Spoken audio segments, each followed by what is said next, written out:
but the speakers are very much apt to make you active and not dizzy. We are going to start the present session, which is newly diagnosed type 2 DM, what should be the focus of management. And the speakers and the chairpersons are Dr. Vijay Patni, and I will be requesting Dr. Vijay Patni to go on to the dais and chair the session, who is a consultant physician and cardiodiabetes practitioner and head of the Department of Diabetes Wellness Clinic, Kolkata. And he is also a founder of DRWA. And may I now request my friend, Dr. Rana Bhattacharya, to come on to the dais and start the session after permission of the chairperson, sir. Let us start the session.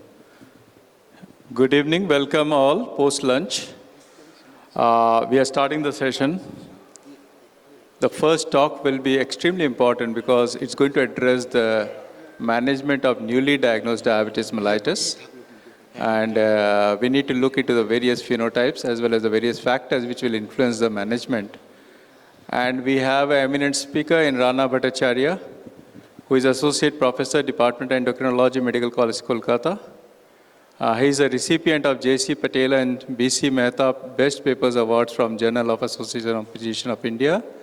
He has received the A.R. State Award from Endocrine Society of India, authored more than 100 publications peer-reviewed. I think he will be the right person to deal with this particular subject. Welcome, Dr. Rana Bhattacharya, all yours. Thank you. Thank you, Chairperson, sir. Okay, now it's working. My sincere thanks to the organizing team, HDS, for inviting me over here. And, you know, this is one of the most important aspects of diabetes. However, it's relatively less discussed. So the first presentation of diabetes when a patient comes to you, how to approach and what should be the focus of your management is extremely important to have a good outcome. I will start with a patient, a 35-year-old gentleman who is not known to have diabetes, presented with weight loss with some osmotic symptoms, bit of nocturia, a bit of increased thirst. His BMI was 26, and despite the weight loss, he is still in the obese category, and he is also complaining of generalized weakness. And for these symptoms, his family physician advised him for a blood glucose measurement. As you can see, the fasting PP and A1C was very high. So all those three values were high, and in the background of this symptom, definitely the patient is having diabetes. But the first question when a patient like this comes to us is this really a patient with type 2 diabetes? Because diabetes, its diagnostic part, that whether the patient is having diabetes or not is relatively easy when the patient is having symptoms. But what kind of diabetes is there that actually determines your management? So our focus today is type 2 diabetes. So thorough history taking and clinical examination in the very beginning helps you to diagnose. You have to look for some clues. Like in our patient, despite the weight loss, his weight is still, the BMI is still high. And we should look whether this patient has acanthosis nigricans or not. Okay? And when we are in doubt, many cases we start with insulin, and then we re-evaluate the patient down the line once he becomes more stabilized, and then we can formulate our management plan accordingly. So what important parameters are the determinants when you decide about your treatment when patient comes to you first? First, in which setting the diagnosis was done? Is it as an in-hospital hyperglycemia or just as an OPD basis as the patient that we discussed? How much is the severity of symptom? Okay, that also determines your therapeutic modality. Is there any precipitating event, like if there is any history of drug intake? Steroid is a very common cause. Some antipsychotics, like particularly some newer antipsychotics like and some antidepressants even, like mirtazapine. All these drugs can lead to diabetes. Not only that, in a patient who is having type 2 diabetes, asymptomatic, use of this drug can precipitate these symptoms. Comorbidity and complication again determines your treatment plan. Body weight we discussed, and social circumstances is extremely important. The socioeconomic condition also determines your line of management. So once you decide to start treatment, the first point you need to look at, or rather you should set a particular target HbA1c for your patient. And as we know, that there are many parameters by which we can determine a particular target. You are all familiar with this slide. I won't go into detail of that. But in our patient that we described, a 35-year-old young man presenting first time with diabetes, so of course is newly diagnosed with a long life expectancy, no associated comorbidities, no vascular complications. So his target A1C should be less than 6.5, okay? So it's very important at the outset to set a particular target. Now, what's the benefit of early glycemic control in the within the first 3 to 6 months? The reason being, the first one is obvious, that is symptom relief. Then reduction of glucotoxicity and lipotoxicity. Now, once you reduce the blood glucose level fast, then the beta cell becomes more active and insulin works better. There is reduction of insulin resistance as well. So with a lesser amount of insulin or very low dose of your oral antidiabetic drugs, patient can respond. Whereas if this hyperglycemia and dyslipidemia gets prolonged, the response to therapy is worse. This is a very, very important point. And the third point is legacy effect that we have seen from the landmark trial starting from UKPDS, that early and rapid control of blood glucose and keeping the blood glucose level within control for a prolonged period leads to reduction of both micro as well as macrovascular complication in the long run. Now let's look at what treatment options do we have. Therapeutic lifestyle change, okay? So that is mandatory for all patients from the very beginning. So what are the components?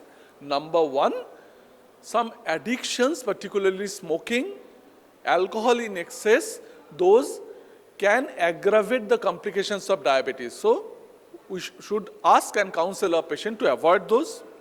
Medical nutrition therapies are very important, and exercise. Regarding medical nutrition therapy, it's not that all patient needs some restriction of diet. This is very important. But our idea is to keep the body weight near ideal body weight as far as practicable, and according to the complication, like whether the patient is having advanced CKD or not, we can determine and we can adjust our nutritional therapy. But overall, our target is to give a balanced diet to our patient to maintain near ideal body weight. On an average, around 25 to 30 kilocalorie per kg of ideal body weight, that's the dietary requirement. But there are many factors by which you can fine-tune the amount of calorie that you want to give, like the baseline body weight, sex of the patient, physical activity of the patients. So all these are very important factors while you prescribe a certain calorie of diet. Exercise is a very important modality. It helps in maintenance of weight, although unless very vigorous, it does not lead to weight reduction per se. However, it improves the health of well-being and improves the quality of life, and it definitely improves insulin sensitivity even if the weight is not reduced. So regular exercise is very important, but again at the baseline, at the first visit, the patient had some coronary artery disease or some kind of peripheral vascular disease, and sometimes can patient present with the complications like peripheral neuropathy or proliferative diabetes neuropathy, although these are rare at the first presentation, but they still may be present, particularly with a long-standing undiagnosed diabetes, which can happen in a patient with type 2 diabetes. So there some caution is needed. Just to give an example, for peripheral neuropathy, the foot care is extremely important if you advise your patient for walking. For proliferative diabetic retinopathy, if the patient is having that, patient should avoid very high intensity resistance form of exercise. So you need to modify your advice regarding exercise a bit. Now, the third point, that is medication. Regarding medication, as you can see here, starting from 1982, we are not talking about before that because there are only 1 or 2 options. Now see, in the last 20 years or so, there is an explosion of the variety of anti-diabetic drugs that has been available to us. That gives us an immense opportunity to treat diabetes effectively. The problem is that we are often confused that which drug to use. Now, at the very beginning, there are some guidance by which we can determine which pharmacologic therapy we should advise. So there are 6 P's. This is one of the way you can just kind of checklist that you can have.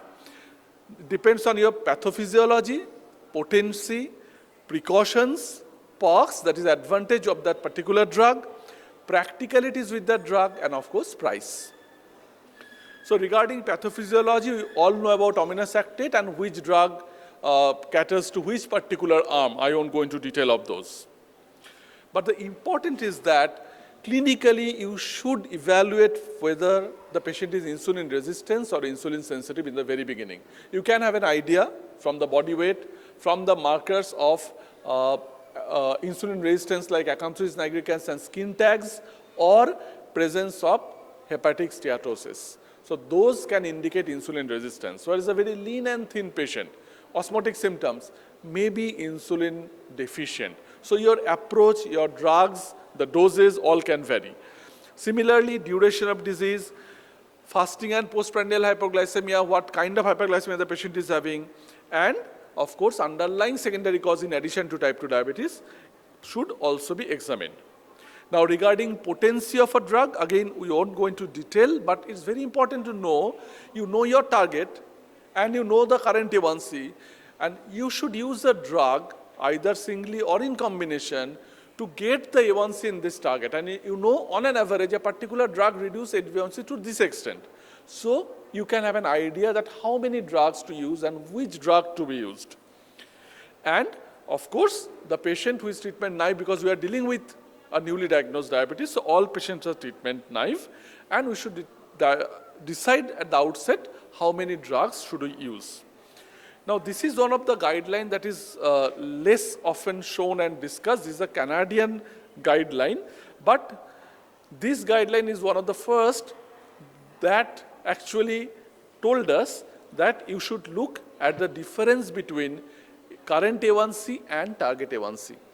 Later on, the other guidelines like ADA guidelines also caught up with that.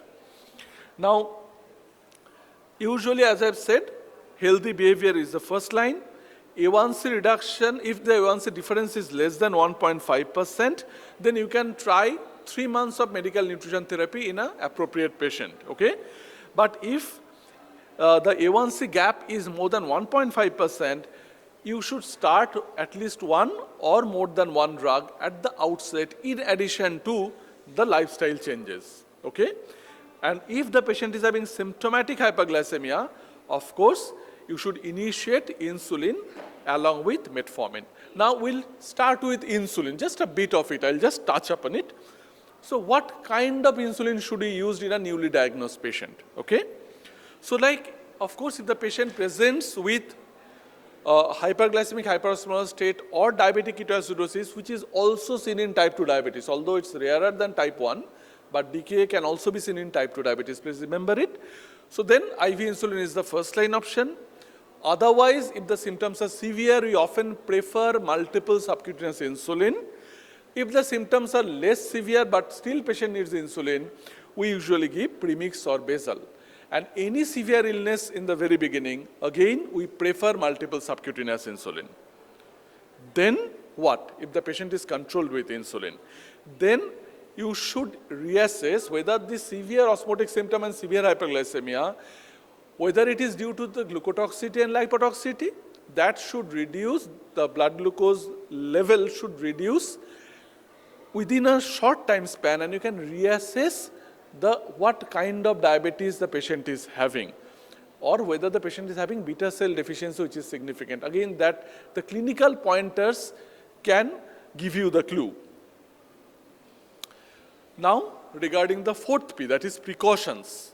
Of course, you should recognize a contraindication for a particular drug. So often the patient first present to you with, say, vulvovaginitis or balanoposthitis. There, of course, SGLT2 inhibitors we shouldn't give as a first line. We can add it later on, okay? But not as a first line. And we should discuss possible side effects if there is any. So these are the list of contraindication. You all know about that. I won't go into detail of this. Now, regarding contraindication, one of the important part that we need to remember is the renal impairment. Again, this is a broad kind of overview, but there are some tweaks. In general, now, the acarbose, we should not use it beyond the creatinine level of 2. Metformin, we all know the stepwise reduction, and less than 30 it is contraindicated. Sulfonylurea like gliclazide and glipizide can be used even later on, but glimepiride should be stopped when the eGFR is around 30 or even 45. I should not say it must be stopped, but very often we stop this drug because of increased risk of hypoglycemia. Glinides you can use even further lowered down, maybe up to eGFR of 20. Pioglitazone can be used up to the stage of eGFR, provided there is no volume overload. DPP, the SGLT2 inhibitors, nowadays we can start SGLT2 inhibitors with a eGFR as low as 20 or 25, okay, till the stage of dialysis. Regarding D4 inhibitors, all D4 inhibitors can be used up to the stage of EGFRD, up to the stage of ESRD. GLP-1 receptor agonist, again, there is no adjustment for renal deficiency for the currently available drugs. And insulin, of course, you can use at any stage. Regarding hepatic dysfunction, here, most of the drugs are safe in moderate to mild to moderate hepatic dysfunction, barring a few exceptions, like, say, vildagliptin, we are not comfortable with. But in a severe renal failure, it's better to give insulin. Regarding cardiac dysfunction, we should classify what kind of cardiovascular risk the patient is having, like whether this is a per se it's atherosclerotic cardiovascular disease, or heart failure, or stroke. So just to give an example, again I won't bore you with all the details. Say pioglitazone.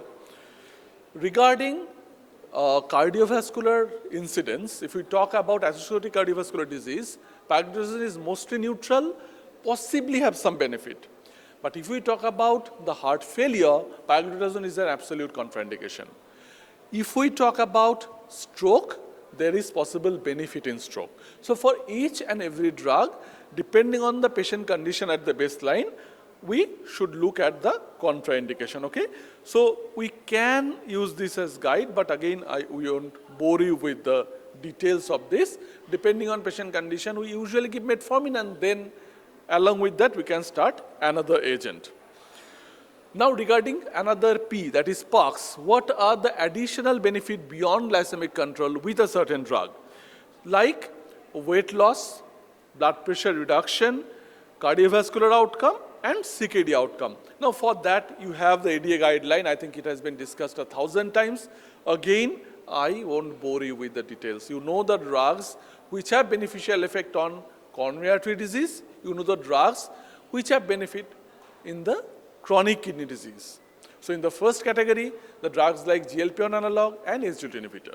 For chronic kidney disease, SGLT2 inhibitor, and if you go by the recent studies, not yet included in the guideline after flow trial, maybe injectable semaglutide, although that is not available to us.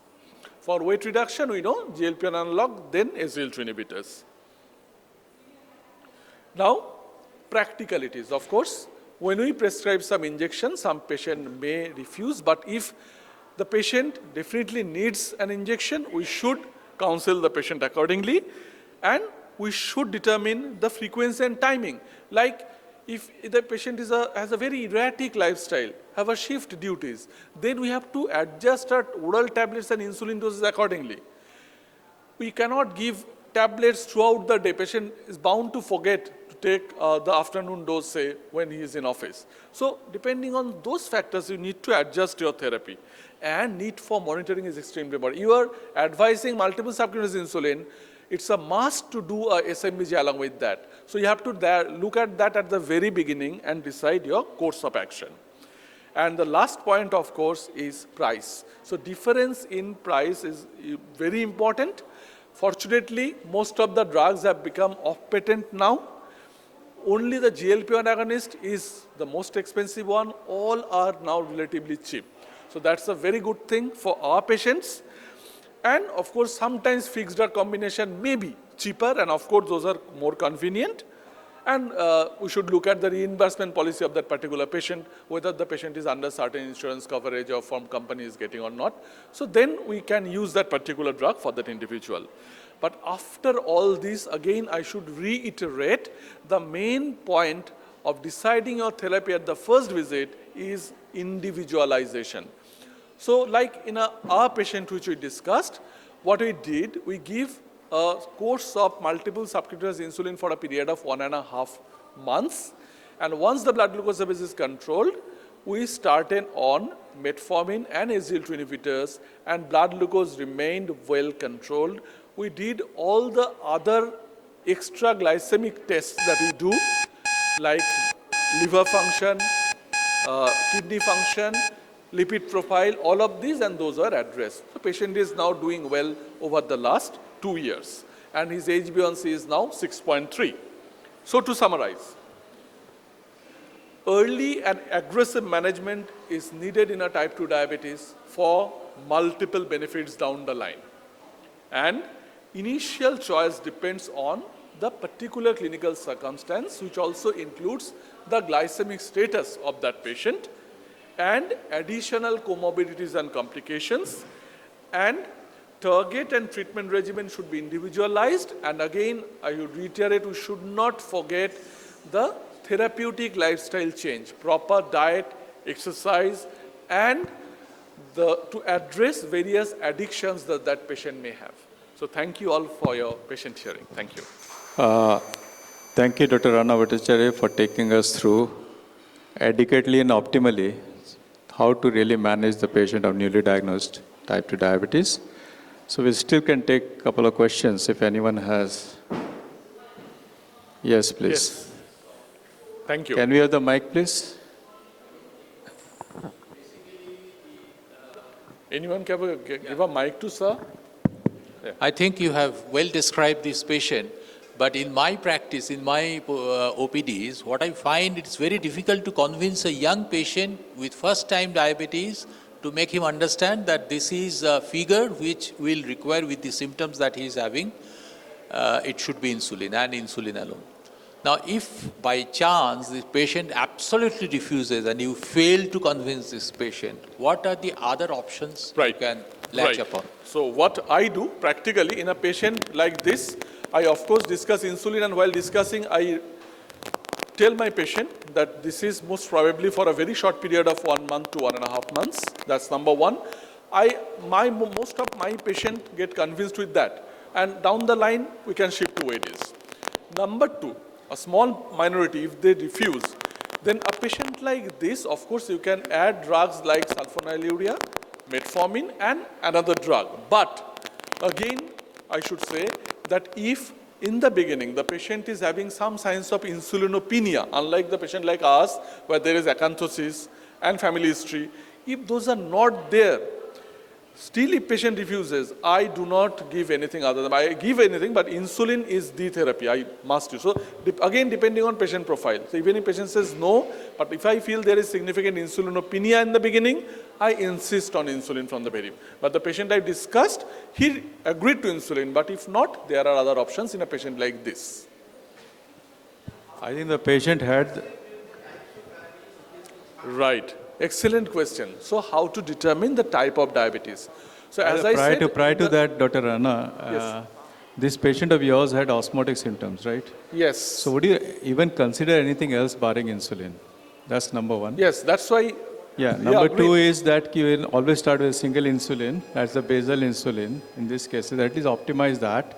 Definitely. And then obviously, as he said, you can introduce few other drugs along with that. But you have to give some insulin to this patient. Definitely, definitely. But as I said, that in a patient like this, where there is acanthosis, obesity to begin with, even with osmotic symptom, we have seen some patient response to the combination of metformin, sulfonamide, and another drug. But again, this patient agreed. But again, I should say, if the insulinopenia is suspect clinically, I insist on insulin in the very beginning. And to answer your question, to diagnose what kind of diabetes the patient is having, in the first instance, we should examine the patient clinically, okay? His body weight, BMI, family history, onset of disease, and how long the symptoms are there. And some clinical features like acanthosis, like presence of fatty liver, and on ultrasound examination, we should screen for some secondary diabetes, like say, particularly if the patient is young, I routinely ask to look at the liver for steatosis, to kidneys and pancreas to see any underlying feature of either pancreatic diabetes, like pancreatic calcification, or MODY. There are some extra pancreatic manifestation, particularly say MODY5. You can have manifestations in the kidneys or the pancreas, okay? So there you can get a clue. And overall, looking at your patient, you can have some clue to the secondary diabetes or other kind of diabetes. But even with history, thorough examination, and baseline investigation, if you are unsure about what kind of diabetes the patient is having, so you should give insulin first, you stabilize the patient, and then reassess, okay? And depending on various factors, again, that's a talk of another day. So diabetes in young, how to approach them, how to look for secondary diabetes. So there are many clues, and you should employ those. Thank you. I think so. Basically, you need to stabilize the patient first and then think about classifying the patient into whatever diabetes he or she may be having. If any other questions from the floor? Sure. If you are giving a multiple insulin injections, how many times you will ask for this SMBG? Exactly. A very important question again. The multiple subcutaneous insulin must be paired with SMBG, otherwise that is useless. So for MSI, you need to check for at least 4 times, maybe 5 times. So typically what you use, there are 2 modalities. One, you can see all pre-meal plus bedtime, or what I prefer personally, that pre-meal in the morning, then post-meal on other occasions.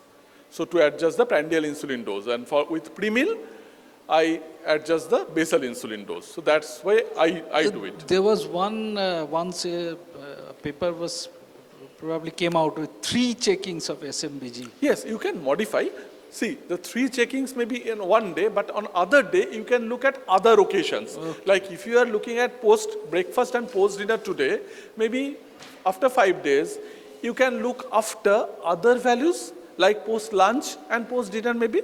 So 3 values in a staggered way. So that is another way to approach it, of course. Thank you once again. And I think it was exciting talk, basically. We have to wind it up. Thank you. Thank you.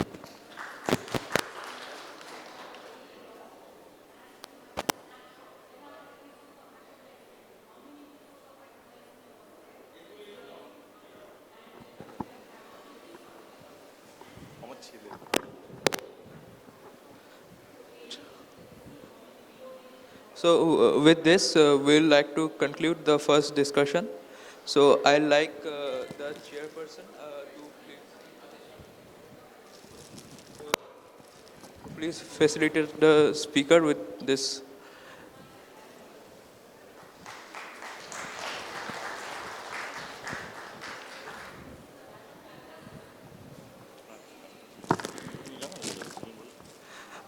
I'll also like Dr. Mridul Beda to facilitate the chairperson with the